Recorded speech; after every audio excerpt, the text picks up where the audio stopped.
Good evening and welcome to our evening readings of Aurobindo Savitri. Today is the 101st day of our recitations, and tomorrow being the Mahasamadhi day of the Divine Mother, which marks the completion of their mission, the Holocaust, as well as the conquest, which in itself is a mystery. Savitri being the narrative of their battle for humanity against all darkness, death and suffering, and tomorrow being the day of its victory. We are opening Canto 5, the Godheads of the Little Life. We are still in the book 2, the book of the travel of the worlds,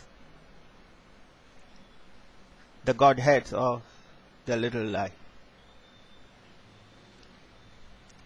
A fixed and narrow power with rigid forms. He saw the empire of the little life, an unhappy corner in eternity. It lived upon the margin of the idea, protected by ignorance as in a shell. Then, hoping to learn the secret of this world, he peered across its scanty fringe of sight, to disengage from its surface-clear obscurity the force that moved it and the idea that made, imposing smallness on the infinite, the ruling spirit of its littleness, the divine law that gave it right to be, its claim on nature and its need in time. He plunged his gaze into the siege of mist that held his illit straitened continent, ringed with the skies and seas of ignorance, and kept it safe from truth and self and light, as when a searchlight stabs the night's blind breast, and dwellings and trees and figures of man appear, as if revealed to an eye in nothingness. All lurking things were torn out of their veils and held up in his vision's sun-white blaze. A busy, restless, uncouth populace teemed in them dusky, unnoted thousands there, in a mist of secrecy wrapping the world scene. The little deities of time's nether act, who work remote from heaven's controlling eye, plotted, unknown to the creatures whom they move.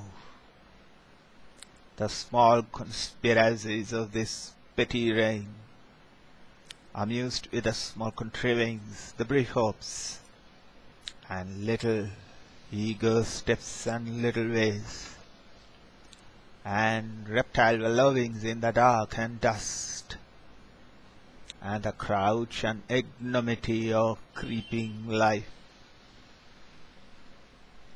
a trepidant and motley multitude, a straying pell-mell of magic artisans, was seen moulding the plastic clay of life, an elfin brood, an elemental kind,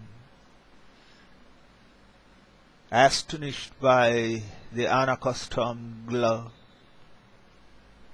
as if immanent in the shadows, started up, imps with wry limbs and carved beast visages, sprite prompters, gobbling vision, or fairy small, and genii fairer but unsouled and poor, and fallen beings their heavenly portion lost,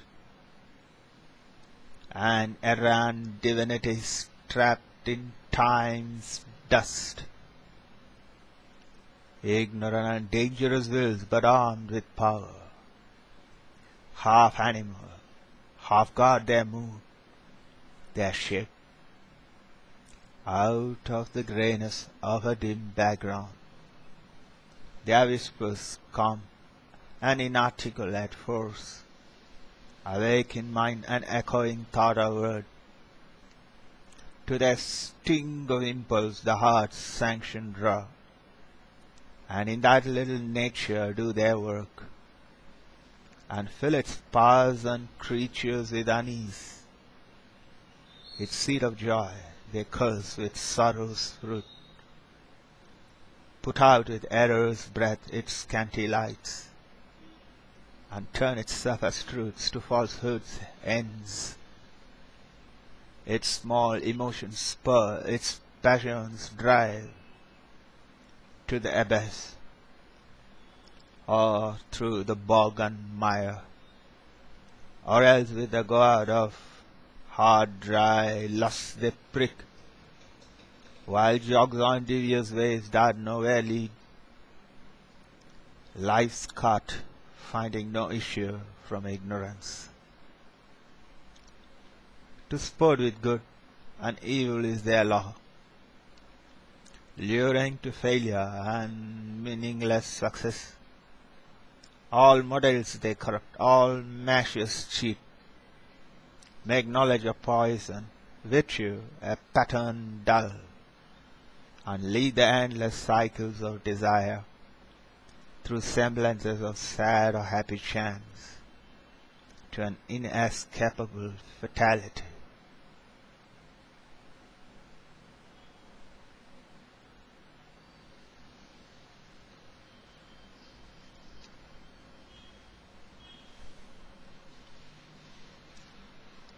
Life's caught finding no issue from ignorance. To sport with good and evil is their law, luring to failure and meaningless success. All models they corrupt, all measures cheat, make knowledge a poison, virtue a pattern dull, and lead the endless cycles of desire through semblances of sad or happy chance to an inescapable fatality. Thank you.